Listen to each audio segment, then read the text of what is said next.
अभी breakout room की वो प्रस्तुति कर रहे थे।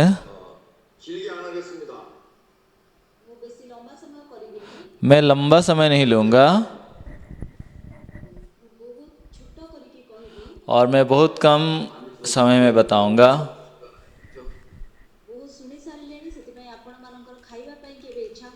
आप बहुत सुने हैं इसलिए आपको खाने का मन कर रहा होगा।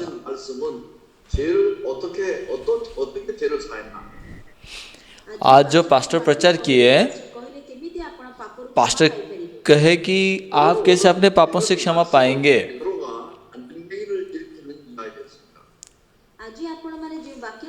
आज जो वचन को आपने सुना, पतरस कैसे एक लंगड़ा को चलाता है उसके बारे में सुने आप। परंतु पतरस एक ऐसा व्यक्ति है जो यीशु को 3 बार इनकार किए थे मुर्गी 2 बार बांग देने से पहले। सही है ना?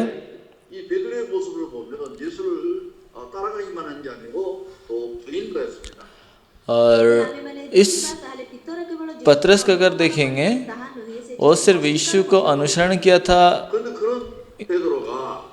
सिर्फ नहीं है, यीशु को इनकार भी किया था।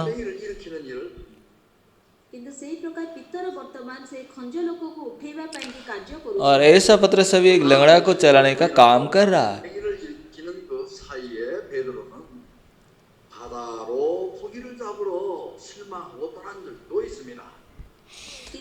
किंतु ये यीशु को इनकार किया,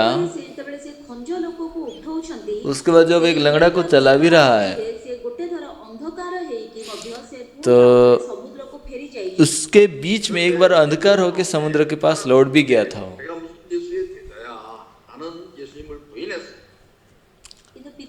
लेकिन पतरस के हृदय में क्या है?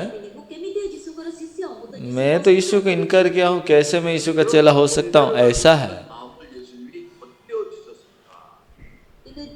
परंतु उसके हृदय में अपने आप को बहुत दोषी मानता है और यीशु उसे उस दोष भावना से स्वतंत्र करता है।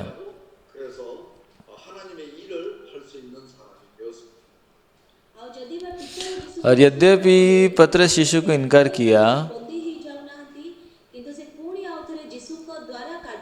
और इसके द्वारा वो बंदी नहीं हो जाता है, परंतु यीशु के द्वारा परमेश्वर फिर काम करते हैं। ये कैसे हो सकता है?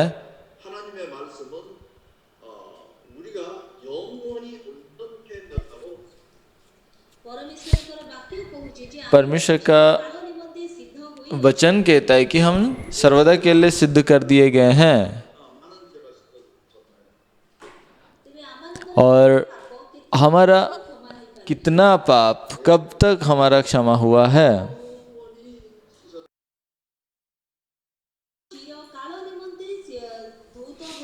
हमारा पाप सर्वदा के लिए धोया गया है। इसलिए आप यदि इब्रानियों 10 का 12 वचन को अगर आप देखेंगे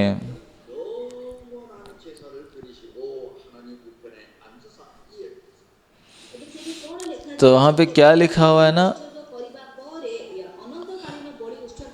कि यीशु मसीह अनंत काल के लिए बलिदान चढ़ाने के बाद सर्वदा के लिए परमेश्वर के यहाँ दाहिने जा बैठे हैं। तो यीशु मसीह जो बलिदान दिए हैं वो कौन सा बलिदान है? सबको ही देंगे जवाब। तो क्या एक ही बार उन्होंने बलिदान चढ़ाया है क्या? 10 साल के लिए बलिदान चढ़ाए हैं और 50 साल के लिए? वैसा नहीं है, परंतु सर्वदा के लिए, अनंत काल के लिए। और ये अनंतकालीन बलिदान है जो अनंत काल के लिए हमारा पापों को क्षमा करता है।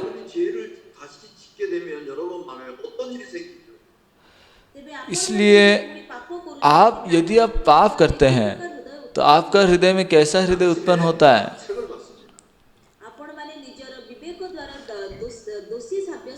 आप अपने विवेक के द्वारा दोषी ठहरते हैं।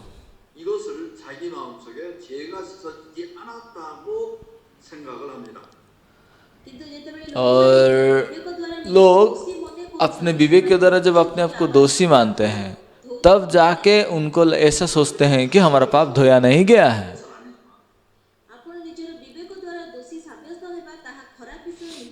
आप अपने विवेक के द्वारा दोषी बन जाना वो कोई बुरी बात तो नहीं है,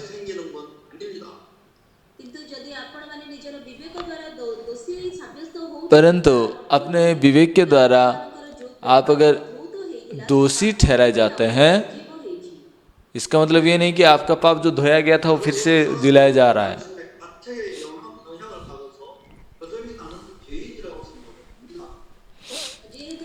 जो कि लोग अपने विवेक के द्वारा पकड़े जाते हैं, अपने आप को दोषी मानते हैं, इसलिए वो लोग सोचते हैं कि मेरे पास पाप है।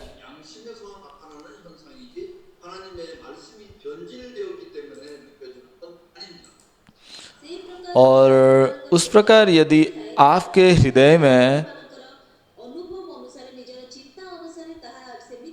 ऐसा हो रहा है तो आप अपने अनुभव सोच के द्वारा ऐसा सोचते हैं, लेकिन परमेश्वर का वचन कभी नहीं बदला है। बाइबल क्या कहता है?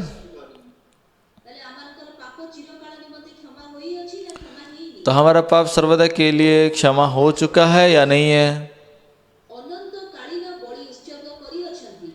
अनंत काल के लिए उन्होंने सर्वदा के लिए बलि चढ़ा दिया है।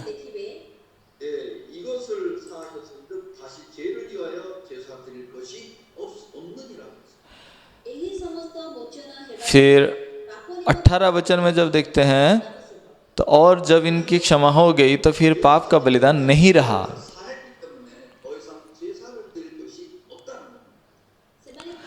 तो वो पाप नहीं किए हैं इसलिए नहीं, बल्कि उनका सारे पाप क्षमा के लिए बलिदान हो चुका है, इसीलिए उनको और बलिदान चढ़ाने की और जरूरत नहीं है।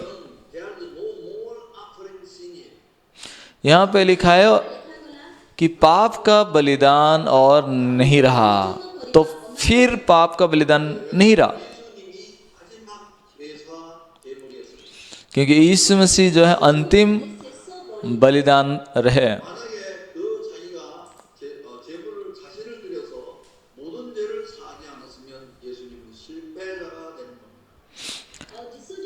क्योंकि यीशु मसीह अगर खुद बलिदान ना हो के पाप क्षमा नहीं किए होते तो फिर यीशु मसीह कौन सा पाप क्षमा किए?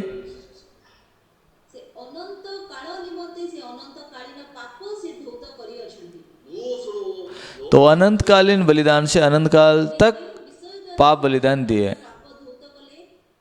तो किस प्रकार वो बलिदान दिए हैं? वो यीशु मसीह का शरीर से ही अनंतकालीन बलिदान को दिए, इसलिए अनंत काल के लिए हमारा पापों को धो दिए हैं। आमेन।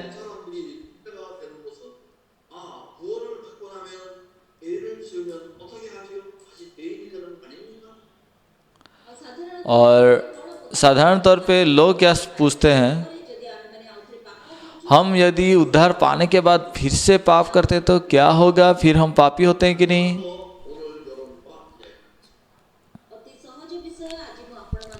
आज बहुत सरल रूप से आपको कह रहा हूं मैं,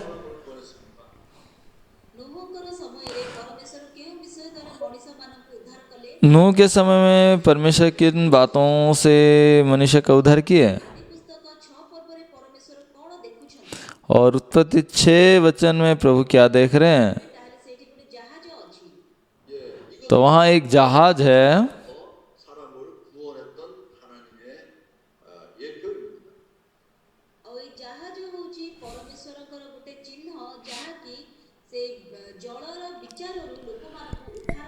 तो जहाज ये परमेश्वर का वो चिन्ह है जो प्रलय से इंसान को बचाया है। उसके बाद लोग जब निकलते हैं जहाज से तो कभी कभी लोग इसके बारे में, प्रलय के बारे में भी लोग डरते हैं। क्यों डरते हैं?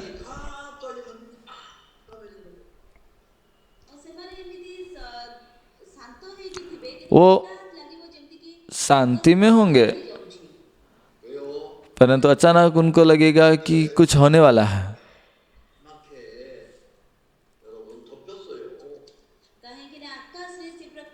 क्योंकि आकाश में काला बादल छा जाता है।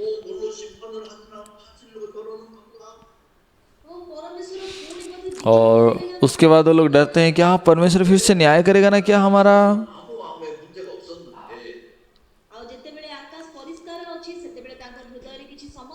और जब आकाश निर्मल है तो उनके लिए कोई समस्या नहीं है।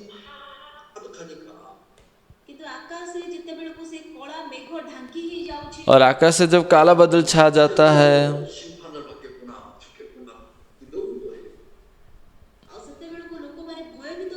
तब लोग डर जाते हैं, कहीं मैं मेरा न्याय नहीं होगा, कहीं मैं ना डरूंगा तो।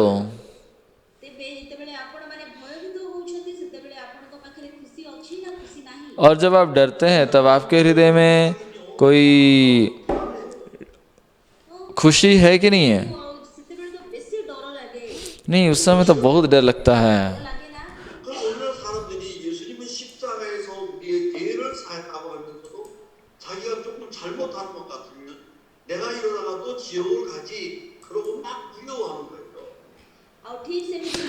तो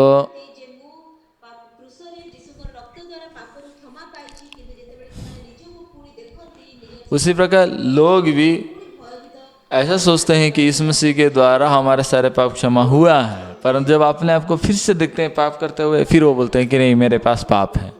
आप उत्पत्ति 9 अध्याय जरा खोलेंगे।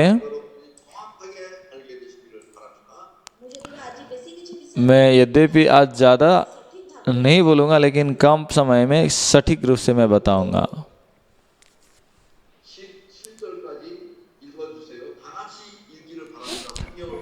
ये सब कोई बाइबल खोलिए, उत्पत्ति 9 अध्याय का 11 से 17 तक हम मिलके पढ़ेंगे। उत्पत्ति 9 अध्याय का 11 से 17 तक। तो आप सब अपना बाइबल देखिएगा। और मैं तुम्हारे साथ अपनी ये वाचा बांधता हूँ कि सब प्राणी फिर जल प्रलय से नष्ट ना होंगे, और पृथ्वी का नाश करने के लिए फिर जल प्रलय ना होगा। फिर परमेश्वर ने कहा, जो वाचा मैं तुम्हारे साथ और जितने जीवित प्राणी तुम्हारे संग हैं उन सबके साथ भी युग युग की पीढ़ियों के लिए बांधता हूँ, उसका ये चिन्ह है, मैंने बादल में अपना धनुष रखा है, वो मेरे और पृथ्वी के बीच में वाचा का चिन्ह होगा। और जब मैं पृथ्वी पर बादल फैलाऊं तब बादल में धनुष दिखाई देगा। तब मेरी जो वाचा तुम्हारे और सब जीवित शरीरधारी प्राणियों के साथ बंधी है उसको मैं स्मरण करूंगा। तब ऐसा जल प्रलय फिर ना होगा जिससे सब प्राणियों का विनाश हो। बादल में जो धनुष होगा मैं उसे देख के ये सदा की वाचा स्मरण करूंगा जो परमेश्वर के और पृथ्वी पर के सब जीवित शरीरधारी प्राणियों के बीच बंधी है। फिर परमेश्वर ने नूह से कहा, जो वाचा मैंने पृथ्वी भर के सब प्राणियों के साथ बांधी है उसका चिन्ह यही है। आप एक वचन याद रखिएगा, 15 वचन।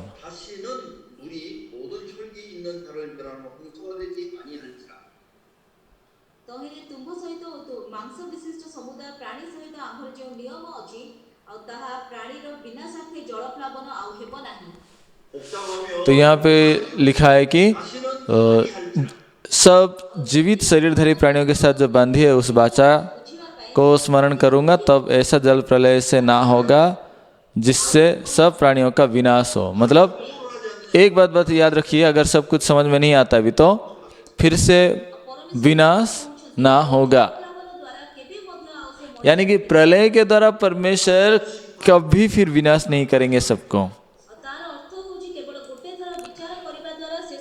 इसका मतलब एक ही बार न्याय में सारे न्याय हो चुका है।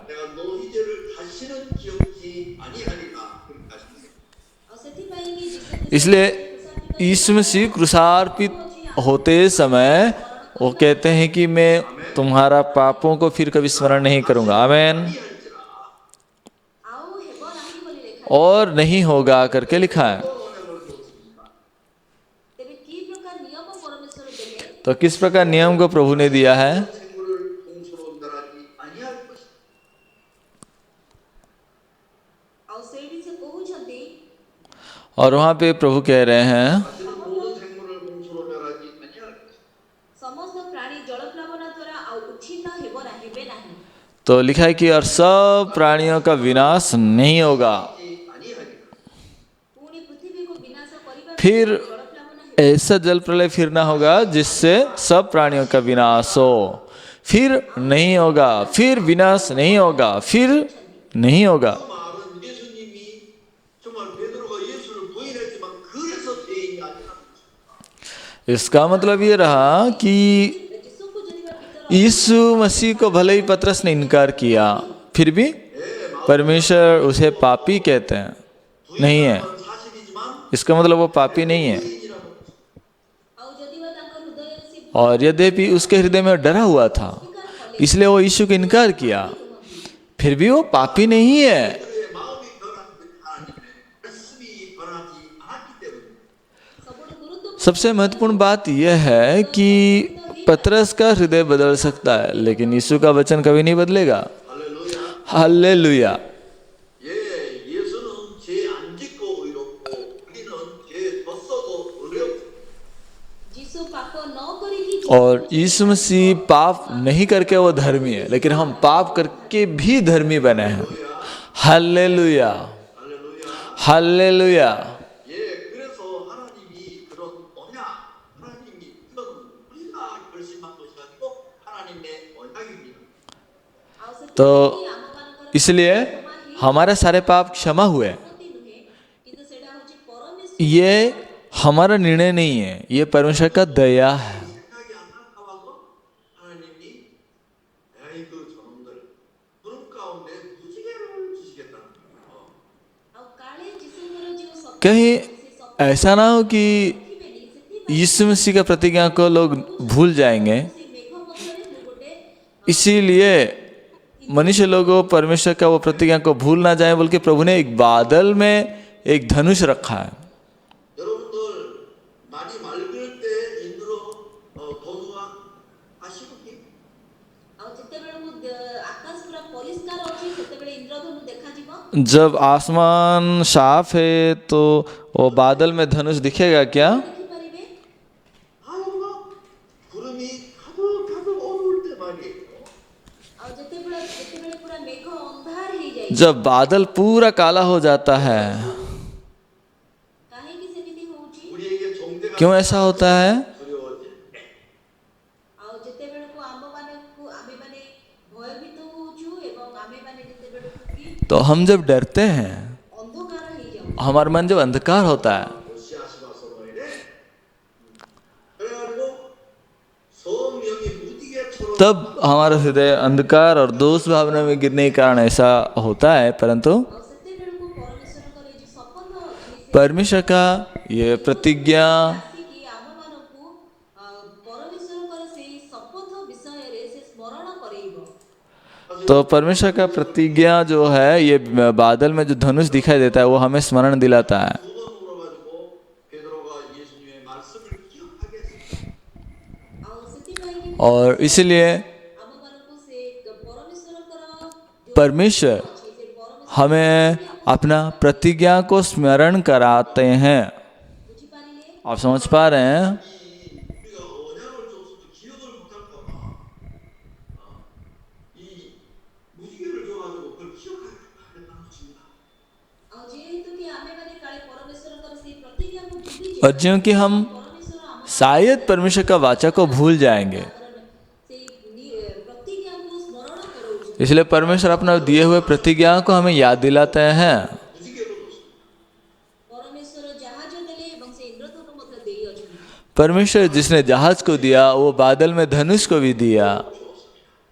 ଆଉ ସେଥିପାଇଁ କି ପରମେଶ୍ୱର ଖାଲି ଆମମାନଙ୍କୁ ପାପରୁ କ୍ଷମା ଦେଇନାହାନ୍ତି, ଆମମାନଙ୍କୁ ପବିତ୍ର ଆତ୍ମାକୁ ମଧ୍ୟ ଦେଇଅଛନ୍ତି। इसलिए परमेश्वर हमें सिर्फ 죄를 사하시고 पाप को नहीं दिए, हमें पवित्र आत्मा को भी दिए हैं। କ୍ଷମା ଦେଲେ ଆମମାନଙ୍କୁ और निश्चित रूप से परमेश्वर हमें पाप क्षमा दिए हैं, साथ में साथ पवित्र आत्मा को भी दिए हैं। ଆଉ ସେଥିପାଇଁ କି ସେ ପବିତ୍ର ଆତ୍ମା ଆମମାନଙ୍କ ନିମନ୍ତେ ଆର୍ତ୍ତନାଦ इसलिए पवित्र आत्मा हमारे लिए प्रभु के सामने दुहाई भी देता है। 했을지라도 ଯଦି ବା ଆମେମାନେ ଦୁର୍ବଳ, ଆମେମାନେ ଝୁଣ୍ଟି ପଡ଼ୁଛୁ, ଆମେମାନେ यद्यपि हम कमजोर है, ठोकर खाते हैं, हम गिरते हैं, 힘을 주시고 କିନ୍ତୁ ସେ ଇନ୍ଦ୍ରଧନୁ ପରି ଆମଙ୍କର ହୃଦୟରେ ସେ ପ୍ରକାଶିତ ହେଉଛନ୍ତି ଏବଂ परंतु वो बादल में धनुष की तरह परमेश्वर हमारे हृदय में 두려움에서 늘 प्रकट होते हैं और प्रतिज्ञा को याद दिलाते हैं, ଅନ୍ଧକାର ଏବଂ ଭୟ ମଧ୍ୟରୁ ସେ ଉଦ୍ଧାର କରୁଛନ୍ତି। और हमें अंधकार और डर से वो बचाते आए हैं। 아니라 구원 이후에 우리 삶 가운데로 하나님은 우리에게 자유를 주시고 또 기쁨을 주시는 것입니다. ପରମେଶ୍ୱର କେବଳ ଆମମାନଙ୍କୁ ଉଦ୍ଧାର କରିଛନ୍ତି ତାହା ନୁହେଁ, କିନ୍ତୁ ଉଦ୍ଧାର କରିବା परमेश्वर हमें सिर्फ उद्धार किए हैं उतना ही नहीं, बल्कि उद्धार के साथ साथ परमेश्वर हमें आनंद और खुशी को भी दिए हैं। 26절 27절입니다. ये रोमियो 8वां अध्याय का 26 और 27 वचन देखिए। 말하는 말씀입니다. 성령 ये आत्माଙ୍କ विषय पवित्र आत्मा के बारे में लिखा हुआ वचन है। 굉장히 중요한 말씀이니까 9절만 읽어보세요. ये बहुत बहुत मूल्यवान महत्वपूर्ण वचन है। इन्हीं दो वचनों को बस पढ़ेंगे। रोमियो 8वां अध्याय का 26 और 27। इसी रीति से आत्मा भी हमारी दुर्बलता में सहायता करता है, क्योंकि हम नहीं जानते कि प्रार्थना किस रीति से करना चाहिए, परंतु आत्मा आप ही ऐसी आहें भर भर कर जो बयान से बाहर है हमारे लिए विनती करता है। और मनों का जांचने वाला जानता है कि आत्मा की मंशा क्या है, क्योंकि वो पवित्र लोगों के लिए परमेश्वर की इच्छा के अनुसार विनती करता है। 예, 우리가 기도도 제대로 못하고 연약하기도 하고 그런데 성령이 우리의 마음을 감찰하시고 하나님께 간구하고 기도해 주신다는 것입니다. तो हम क्या प्रार्थना करना चाहिए हम जानते तक नहीं है, और जब कमज़ोर भी हैं हम तब हमारे लिए पवित्र आत्मा विनती करता है, और वो खुद परमेश्वर के सामने 우리가 언약을 잊은 거와 निवेदन करता है।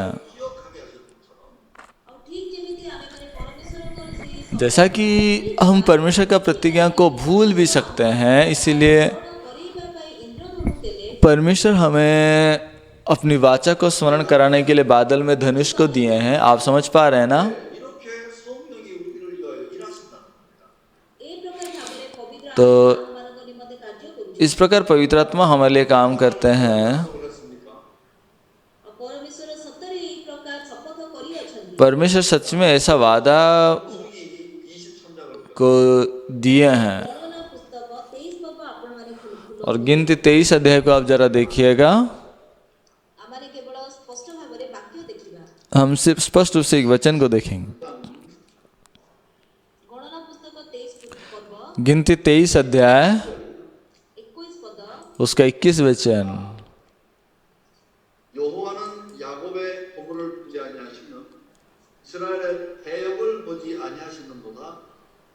여호와 그의 하나님과 함께 계시니 왕을 부르는 소리가 그에게 있도다. उसने याकूब में अनर्थ नहीं पाया और न इसराइल में अन्याय देखा है। उसका परमेश्वर यहोवा उसके संग है और उनमें राजा की सी ललकार होती है। ଅଛନ୍ତି ପୁଣି ରାଜାର ଜୟଧ୍ୱନି ସେମାନଙ୍କ ମଧ୍ୟରେ ଅଛି।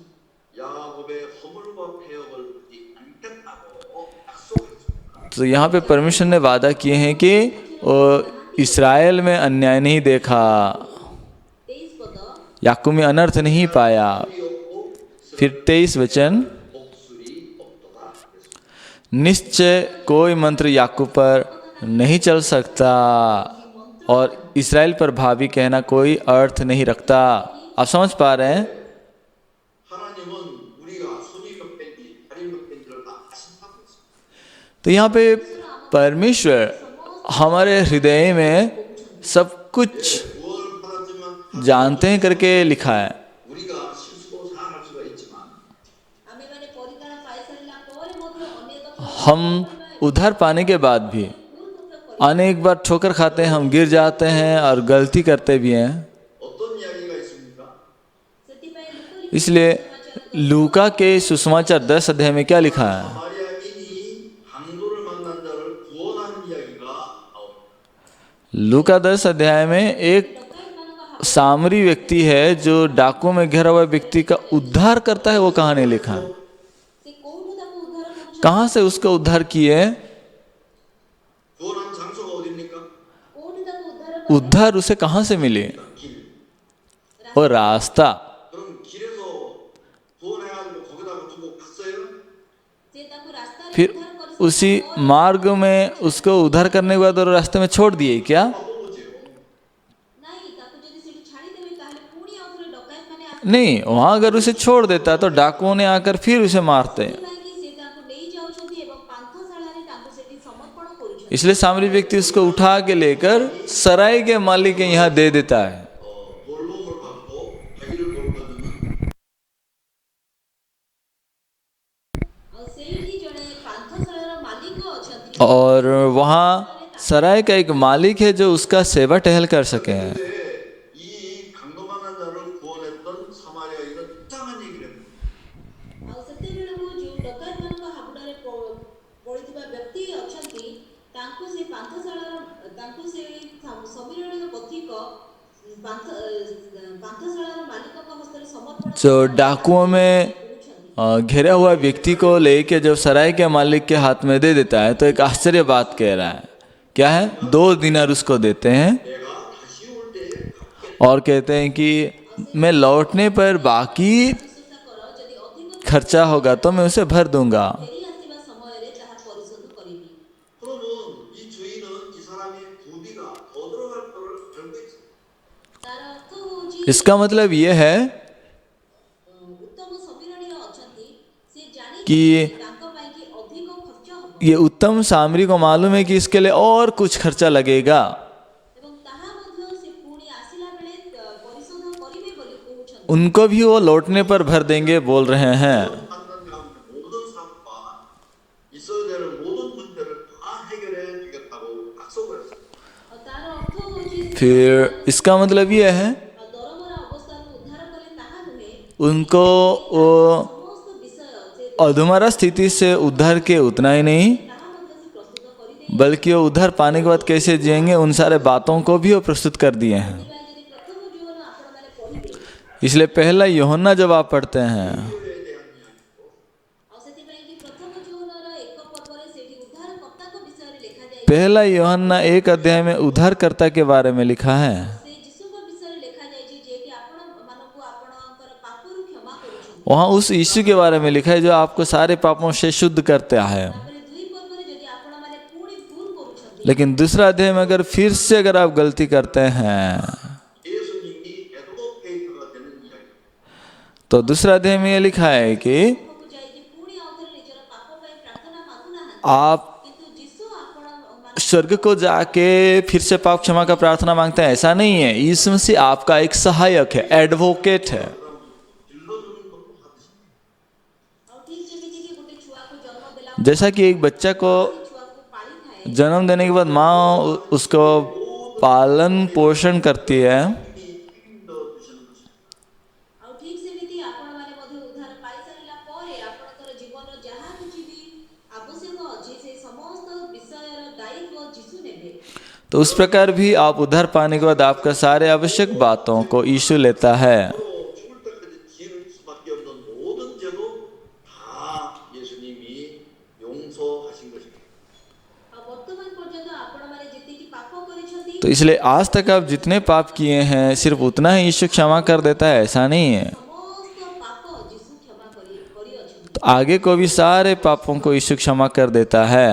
ସେଥିପାଇଁ କି ଏବେ 10 ପର୍ବର 14 ପଦ ଦେଖିବେ ଯଦି इसलिए इब्रानियों 10 का अगर 14 वचन अगर आप देखेंगे 다들 영원히 온전케 하셨느니라 이렇게 말씀하셨습니다.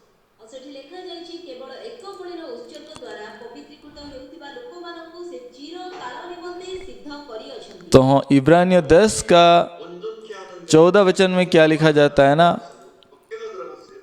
ଆଉ ସେ ଆମମାନଙ୍କୁ ଅନନ୍ତ କାଳ ନିମନ୍ତେ ସିଦ୍ଧ क्योंकि उसने एक ही चढ़ावे के द्वारा उन्हें जो पवित्र किए जाते हैं सर्वदा के लिए सिद्ध कर दिया है। କେବଳ ଏକ ବଳିର ଉତ୍ସର୍ଗ तो हमें पवित्र करके एक ही चढ़ावे के द्वारा वो यीशु मसीह के द्वारा हमें सर्वदा के लिए सिद्ध कर दिया है। ତାର ଅର୍ଥ ହେଉଛି इसका मतलब ଆମେମାନେ କରିଅଛୁ हम जितने भी पाप किए हैं 그래서 여러분은 털퇴 तो 온전한 फिर भी परमेश्वर ହେଉଛନ୍ତି ସିଦ୍ଧ सिद्ध कर दिया है। ପବିତ୍ର। हम पवित्र कर दिए गए हैं। आमेन। 믿어집니까? क्या आप इसे विश्वास करते हैं? 예, 이 복음을 끊임없이 전하세요. और ये सुसमाचार को लगातार आप प्रचार करते रहिए। ଚିରକାଳ ନିମନ୍ତେ ଆମମାନଙ୍କର ପାପ କ୍ଷମା ହୋଇଅଛି। आप सर्वदा के लिए आपका पाप क्षमा हो चुका है। 무지개로 줬다. ଆଉ କେବଳ ପରମେଶ୍ୱର ଯାହା ଯୋଉ ଦେଲେ ତାହା ନୁହେଁ, ପରମେଶ୍ୱର ପ୍ରତିଜ୍ଞା ମଧ୍ୟ ଦେଲେ ଏବଂ ସେ ଆମମାନଙ୍କୁ ସେ ଇନ୍ଦ୍ରଧନୁ ମଧ୍ୟ ଦେଇଅଛନ୍ତି। तो परमेश्वर सिर्फ जहाज दिए उतना ही नहीं है, परमेश्वर हमें बादल में धनुष को भी दिए हैं। ପାପ କ୍ଷମା ସମସ୍ତ ବିଷୟ ସେ ଦେଇଅଛନ୍ତି। परमेश्वर पवित्र आत्मा और पाप क्षमा सब बातों को हमें दिया भी है। 그와 함께 부활했다. ଆଉ ସେଥିପାଇଁ କି ଆମେମାନେ ଯୀଶୁଙ୍କ ସହିତ ମୃତ୍ୟୁ ଭୋଗ କଲୁ ଏବଂ ଯୀଶୁଙ୍କ ସହିତ ପୁନରୁତ୍ଥିତ ହୋଇଅଛୁ। इसलिए हम यीशु के साथ में हम मरे भी हैं और जिलाए भी गए हैं। ଆମେମାନେ ପବିତ୍ର ଅଟୁ। इसलिए हम यीशु के साथ हम पवित्र भी हैं, ये विश्वास है। 이 믿음을 가지면 여러분은 정말 하나님 앞에 의로운 사람이 되십니다. ଯଦି ଏହି ପ୍ରକାର ବିଶ୍ୱାସ ଆପଣଙ୍କ ହୃଦୟରେ ଅଛି, ତେବେ अगर इस प्रकार अगर विश्वास आपके हृदय में है ଆପଣ धार्मिक। तो प्रभु के सामने आप सच में आप धर्मी हैं। ମୁଁ ଏତିକି ପର୍ଯ୍ୟନ୍ତ କେବଳ ଆପଣମାନଙ୍କୁ ଆଜି କହିବି। तो मैं आज उतना ही आपके सामने बताऊंगा। ବୁଝିପାରିଲେ କି? ठीक है, ପ୍ରାର୍ଥନା କର। आइए प्रार्थना करते हैं। ପରମେଶ୍ୱର ଧନ୍ୟବାଦ। स्वगीता परमेश्वर धन्यवाद देते हैं। 우리는 또 말씀을 들었습니다. ଆଜି ତୁମର ଦାସଙ୍କ ଦ୍ୱାରା ଆମେମାନେ ବାକ୍ୟ आज आपके दास के द्वारा हमने वचन को सुना 시간에 참 많은 분들에게 복음이 전해지고 ଆଉ ଏଥରକ ଓଡ଼ିଶା और ଛତିଶଗଡ଼ରେ इस बार उड़ीसा में और छत्तीसगढ़ में अनेक लोगों को ये वचन प्रचारित हो। 또 목사님 말씀을 녹음해서 듣지 못한 많은 사람들에게 이 복음을 알릴 수 있도록 은혜를 입혀주시기를 바랍니다. ଏବଂ ଯେଉଁ ଲୋକ और परमेश्वर ବାକ୍ୟ ଶୁଣିପାରିବେ जितने लोग पास्टर का वचन को सुन नहीं पाए हैं ଏହି ବାକ୍ୟ ଶୁଣିପାରିବେ ସେଇ ପ୍ରକାର ଅନୁଗ୍ରହ ତୁମେ ଦିଅ। और सबके सब जैसा पास्टर के वचन को सुन पाए, इसलिए सबका अनुग्रह दीजिए। 하나님 많은 분들을 보내주셔서 구원으로 인도해 주시기를 바랍니다. और ତିନିଟା ସେସନ अभी आगे के और 3 सेशन और बाकी हैं, ଲୋକମାନେ ବାକ୍ୟ ଶୁଣିପାରିବେ ସେଇ ପ୍ରକାର ତୁମେ ସମସ୍ତଙ୍କୁ तो ये वचनों को भी सब कोई सुन पाए, इस प्रकार आप अनुग्रह दीजिए परमेश्वर। 잠들어 있는 사람들이 많아요. ଭାଇ ଭଉଣୀମାନଙ୍କ ମଧ୍ୟରେ ଏମିତି କେତେ ଜଣ ଅଛନ୍ତି ଯେଉଁମାନଙ୍କ ହୃଦୟ କି ବହୁତ ଅଳସୁଆ ଏବଂ ସେମାନେ और ଶୋଇଛନ୍ତି। भाई बहनों का भी हृदय ऐसा है कि कुछ लोग आलसी हैं और सोए हैं। 넣어주시기를 바랍니다. ମଣ୍ଡଳୀ ଏବଂ ସୁସମାଚାରକୁ ପ୍ରେମ କରିବା ପାଇଁ ସେମାନଙ୍କୁ ମଧ୍ୟ ତୁମେ ହୃଦୟ तो कलिसिया को और सुसमाचार को प्रेम करने को आप उन्हें हृदय दीजिए। ସମସ୍ତ ଗୌରବ ତୁମେ ପାଅ ଏବଂ ଏହି ପ୍ରାର୍ଥନା आपका सारे महिमा हो, और ये प्रार्थना मैं प्रभु यीशु मसीह के नाम से मांगता हूँ। आमेन। ଧନ୍ୟବାଦ। धन्यवाद।